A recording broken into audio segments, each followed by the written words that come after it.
मेरे प्यारे बच्चों नमस्कार आप सभी को। भाई आज मैं बात करने जा रहा हूं 3 अगस्त से आरआरबी ग्रुप डी का जो एग्जाम स्टार्ट होने जा रहा है उसको लेके।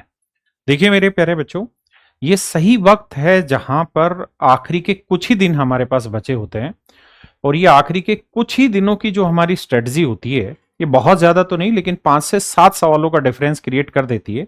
और आप बहुत अच्छे से इस बात को जानते हैं, आप लोगों की तैयारी पूरी हो चुकी होगी कि 5 से 7 क्वेश्चन का जो डिफरेंस है ये आपके सिलेक्शन के और साथ साथ आपके जोन को डिसाइड करने में बहुत बड़ा रोल प्ले करता है। तो मेरे प्यारे बच्चों, आज मैं ग्रुप डी को लेकर बात करने जा रहा हूं।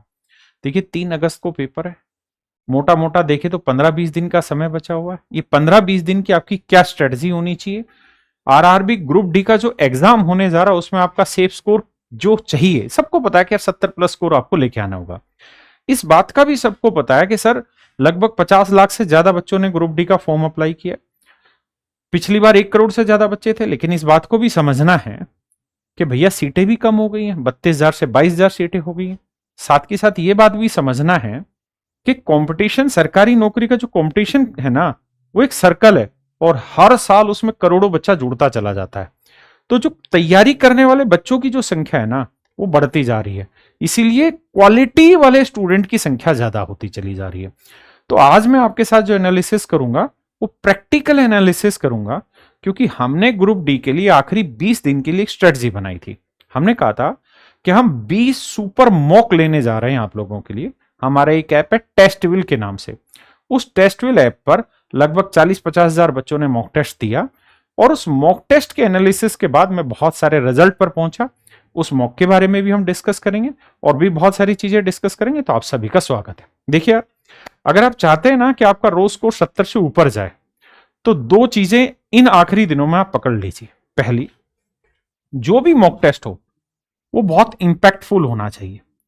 इस इंपैक्टफुल का मतलब क्या है? देखिए, ये आखिरी के जो 15-20 दिन की स्ट्रेटजी है ना, ये स्ट्रेटजी इस चीज की नहीं होनी चाहिए कि हमारा कॉन्फिडेंस बूस्ट हो। देखिए, यहां सवाल कॉन्फिडेंस का है ही नहीं कि आपका कॉन्फिडेंस बूस्ट हो ना हो। यहां है कि आप एक्चुअल ग्राउंड रियलिटी को जाने। मेरे बच्चे, ग्रुप डी का जो लास्ट पेपर हुआ, इस पेपर में जो क्वेश्चन का लेवल था, वो एनटीपीसी ग्रेजुएट हो या अंडर ग्रेजुएट, उन दोनों के लेवल से लाख गुना बेहतर था। और ये मैं एज ए मैथ टीचर आपको कह रहा हूं। जितने बेहतरीन बेहतरीन सवाल मैथ में यहां पूछे गए ना, उतने बढ़िया सवाल रेलवे ने कभी नहीं पूछे। तो कोई ये कहे कि ग्रुप डी का पेपर आसान आता है, तो उसके गाल पे एक तमाचा लगाइए। ग्रुप डी का पेपर आसान नहीं आता, पेपर टफ आता है। और उस टफ पेपर में हम 70+ स्कोर जाने जा रहे हैं, तो हमें आसान मॉक टेस्ट बिल्कुल भी नहीं देना चाहिए। हमारा जो मॉक टेस्ट होना चाहिए वो हर हाल में मॉडरेट से हार्ड कैटेगरी का होना चाहिए। क्यों? क्योंकि जब पेपर मुश्किल आएगा ना, तो एक चीज की बहुत ज्यादा जरूरत होगी, और वो होगी उस टाइम पे ओवर रिएक्ट करने की जो दिक्कत होती है ना, उससे सामना करना। बहुत बार ऐसा होता है कि कुछ सवाल मुश्किल देख के ना बच्चा घबराहट पैदा हो जाती है और उसी घबराहट के चक्कर में उसका पेपर खराब चला जाता है। इसलिए हमारी कोशिश होनी चाहिए कि जो मॉक टेस्ट हो वो सारे के सारे मॉडरेट टू हार्ड लेवल हो। अब इजी टू मॉडरेट का कोई मतलब नहीं है। इजी टू मॉडरेट का कोई मतलब नहीं है। इस समय ये कोई मतलब नहीं होगा इन आखिरी 15-20 दिनों में कि आप मॉक टेस्ट में 100 में से 90 नंबर ला रहे हैं या 50 नंबर ला रहे हैं। हो सकता है कि आप इतने इजी मॉक टेस्ट दे रहे हैं जिनमें 100 में से 90 नंबर आ रहे हो, लेकिन जब एक्चुअल पेपर देने जाओगे ना, तो वहां हालात इतने बुरे हो जाएंगे कि जैसा ग्रुप डी का पेपर पीछे था, अगर ऐसा ही पेपर मैथ का हुआ दोबारा से, तो भाई साहब वहां आप 60% नंबर लाना भी आपके लिए बहुत भारी काम हो जाएगा। इसलिए मुश्किल की तैयारी करो, आसान आएगा तो आप सबसे ज्यादा उड़ेंगे, इसमें कोई दो राय थोड़ी है। इसलिए पेपर का लेवल हर हाल में मॉडरेट टू हार्ड होना चाहिए। बिल्कुल हार्ड भी नहीं होना चाहिए, लेकिन इजी टू मॉडरेट नहीं, मॉडरेट टू हार्ड लेवल होना चाहिए। पेपर जो बना हो वो हर हाल में पिछले 2 सालों के पीवाईक्यू से बनाओ। क्योंकि मेरा ये खुद मानना है कि रेलवे कोई भी एग्जाम लेता है तो उसमें 80% जो क्वेश्चन होते हैं वो पीवाईक्यू होते हैं। 80% जो सवाल होते हैं वो पीवाईक्यू होते हैं, और वो लेटेस्ट पीवाईक्यू होते हैं, पिछले 2 से 3 साल के पीवाईक्यू होते हैं। इसलिए जो भी मॉक टेस्ट आप देने जा रहे हैं वो मॉक टेस्ट पिछले 2-3 साल के पीवाईक्यू से बना होना चाहिए। दूसरी चीज, 20% जो क्वेश्चन होते हैं ना, वो ड्राफ्ट होते हैं मेरे प्यारे बच्चों लेटेस्ट जो हॉट टॉपिक्स चल रहे हैं, कॉन्सेप्ट चल रही है, ट्रिक चल रही है, कोई पैटर्न चलने लग रहा है, जो रेलवे में ही नहीं, वो एसएससी में भी पूछा जा रहा है, वो स्टेट एग्जाम में भी पूछा जा रहा है। तो 20% ऐसे करंट टॉपिक होते हैं जिन पर उन 1 डेढ़ 2 साल में सबसे ज्यादा सवाल पूछे जाते हैं। तो जो मॉक टेस्ट होना चाहिए ना, वो ऐसा होना चाहिए जिसमें पिछले 2 सालों के से 80% क्वेश्चन तैयार किए गए हों, और 20% क्वेश्चन ऐसे जो बिल्कुल लेटेस्ट इस समय मार्केट में जो हॉट केक बने हुए हैं वहां से पेपर तैयार किया गया हो। इसका सीधा सीधा फायदा ये होगा कि जब आप पेपर में बैठेंगे ना, तो यहां ये मॉक टेस्ट मुश्किल लगेगा। मैं तो पहले ही कह रहा हूं, आसान मॉक टेस्ट का कोई फायदा ही नहीं होगा इस समय। आप 80 में से 90 नंबर, 100 में से 90 नंबर लेंगे, क्या मतलब हासिल होगा? जब पेपर देने जाएंगे तो हवा टाइट हो जाएगी। इसलिए एक्चुअल सिनेरियो पे पेपर देने जाइए। दूसरा सबसे जरूरी काम कि मेरे प्यारे बच्चों, आपका जो मॉक टेस्ट का एनालिसिस होना चाहिए ना, वो बहुत इंपैक्टफुल होना चाहिए। आपका एनालिसिस इस शर्त पर आधारित होना चाहिए कि आप कितने क्वेश्चन अटेम्प्ट कर पाए, और जो क्वेश्चन आप अटेम्प्ट नहीं कर पाए वो किस कारण से नहीं कर पाए। क्या आपको सवाल आते नहीं थे?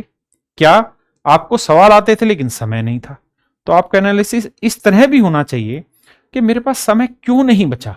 कहीं ऐसा तो नहीं कि कोई सवाल मुझे आता था लेकिन उसको सॉल्व करने में, आंसर निकालने में मैंने 2 मिनट ले दिए। अगर उस 2 मिनट में उस आते हुए सवाल को भी मैं छोड़ देता और बाकी सवालों को करता, तो शायद उस 2 मिनट में 4 सवाल मैं कर चुका होता। तो मेरे बच्चे, ये है एनालिसिस का पार्ट जो आपको करना होगा। तो सबसे पहली चीज, जब भी आप एनालिसिस करते हैं तो आप इस चीज को देखिए कि क्या आपकी स्कीपिंग आर्ट एक्चुअल में काम करी, कि सिर्फ वो वीडियो बनने तक ही रह गई। स्कीपिंग आर्ट बहुत जरूरी है। आप क्वेश्चन आते हुए भी उस क्वेश्चन को स्किप करें, जरूरी है। दूसरा, कौन कौन सी चीजों में आपकी सिली मिस्टेक सबसे ज्यादा हो रही है? जहां जहां आपकी सिली मिस्टेक सबसे ज्यादा हो रही है, उनकी डेडिकेटेड 15-20 मिनट लीजिए और उनकी प्रैक्टिस करिए, ताकि नेक्स्ट टाइम वो सिली मिस्टेक ना हो। तीसरा, कौन से कॉन्सेप्ट मिस हुए? कौन कौन से कॉन्सेप्ट ऐसे जो मिस हो गए? यार, ये वाला कॉन्सेप्ट हमने पढ़ा ही नहीं है। तुरंत की तुरंत जाइए, चाहे यूट्यूब से अरेंज करिए, गूगल से अरेंज करिए, या आप अपनी क्लास नोट से देखिए। लेकिन ये जो मिस कॉन्सेप्ट हो गए हैं, जो कॉन्सेप्ट आपको आ ही नहीं रहे हैं, उन कॉन्सेप्ट को एक बार तैयार करिए। देखिए, मैं क्यों कहता हूं कि 20% क्वेश्चन नए बनते हैं? नए नहीं होते, लेकिन वो सारे एग्जामों में उस समय चल रहे होते हैं। नया टॉपिक एकदम से निकल के आ जाएगा। कोऑर्डिनेट ज्योमेट्री के 3-3 4-4 सवाल आने लग जाएंगे, कोई नया कॉन्सेप्ट उठाएंगे और लगातार पूछ लेंगे। तो जब भी आप एनालिसिस करें, तो कोई भी कॉन्सेप्ट अगर आपका मिस है, तो मेरे प्यारे बच्चों, उस कॉन्सेप्ट को रिवाइज करिए। और इन सारी चीजों के समाधान के साथ ही मैंने खुद ने मॉक टेस्ट बनाने स्टार्ट किए, और हमने बिल्कुल कैरियरविल ऐप की तरफ से, कैरियरविल प्लेटफॉर्म की तरफ से सभी बच्चों को 20 super mock test free of cost provide करा रहे हैं। बिल्कुल मॉडरेट टू हार्ड लेवल का हमने पेपर रखा। जो पहला पेपर हमने लिया वो 10 जुलाई को है। रोज सुबह 9 बजे टेस्टविल ऐप पर टेस्ट ओपन हो जाता है। बच्चा उस टेस्ट को देता है और उसके बाद उसका एनालिसिस भी करता है, और हम उसका खुद भी एनालिसिस कराते हैं। मेरे प्यारे बच्चों, 20 सुपर सेट हम कराने लग रहे हैं। 5 सुपर सेट आज तक हो चुके हैं। अगर मैथ की बात करूं तो मॉडरेट टू हार्ड लेवल का पेपर हमने रखा है, यानी आसान लेवल का पेपर नहीं, मॉडरेट टू हार्ड है। रीजनिंग जरूर इजी टू मॉडरेट रखी, क्योंकि पेपर का लेवल यही था। साइंस मॉडरेट टू हार्ड है, और मेरे बच्चे जनरल अवेयरनेस, जिसे हम करंट अफेयर का नाम दे सकते हैं आज के समय में, ये मॉडरेट ही हमने रखी हुई है। अगर मेरे बच्चे बात करें स्कोर की, तो 80 से ज्यादा नंबर लाने वाले जो बच्चे थे, मात्र 53 ही बच्चे थे हमारे मॉक टेस्ट में। 80 से ज्यादा नंबर लाने वाले मात्र 53 बच्चे थे। और 50 से 60 के बीच में जो बच्चे नंबर ला रहे थे ना, इनकी संख्या 2961 है। और मैं ये कह रहा हूं कि जो बच्चे हमारे सुपर सेट को दे रहे हैं, टेस्टविल ऐप पर जो हम सुपर सेट करा रहे हैं आरआरबी ग्रुप डी के, मैं गारंटी से कह रहा हूं कि अगर आप यहां 50 से 60 में हैं, तो पेपर में आप 70 से 80 के बीच में बहुत आसानी से पहुंच पाएंगे। और 50 से कम नंबर लाने वाले बच्चों की संख्या 21,369 थी। तो आप समझ सकते हैं कि बच्चों का स्कोर कैसे कैसे रहा। हजारों की संख्या में बच्चों ने पेपर दिया। अलग अलग दिन रोज पेपर होता है, आप अपना मॉक टेस्ट 1 भी दे सकते हैं।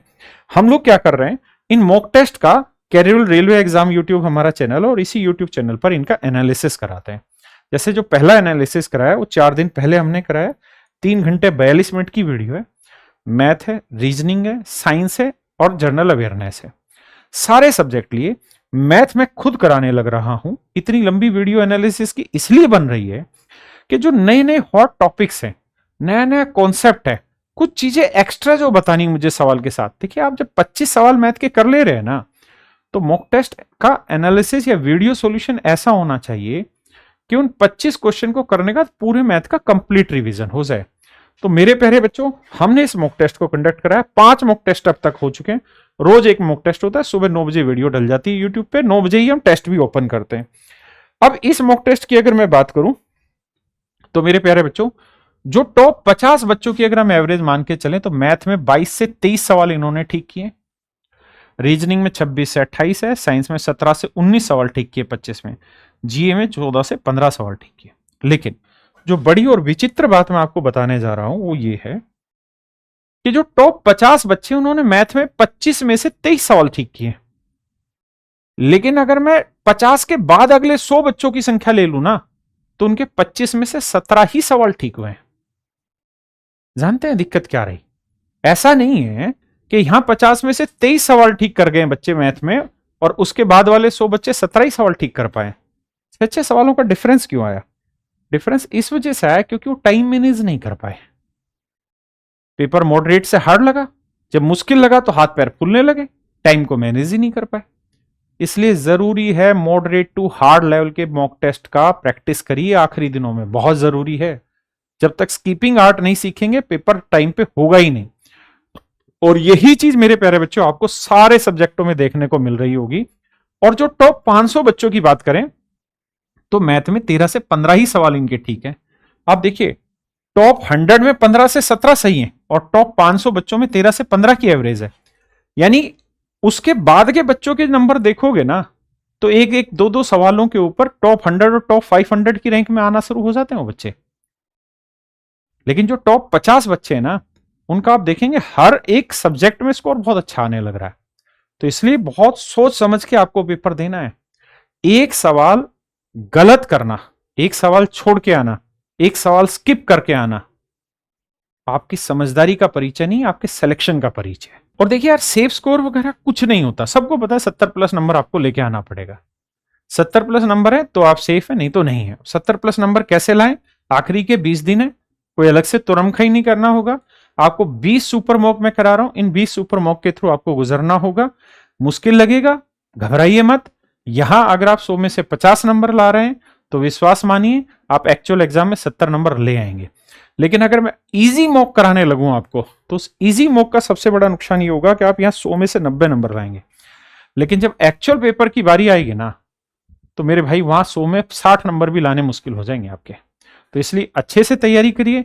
नमस्कार। और मेरे भाई कोई भी जो रेलवे फाउंडेशन की तैयारी करना चाहता है तो हमारा 10 जुलाई से बैच स्टार्ट हुआ, इसकी फीस है 999 रुपए, आप इसमें रजिस्ट्रेशन करा सकते हैं। Thank you.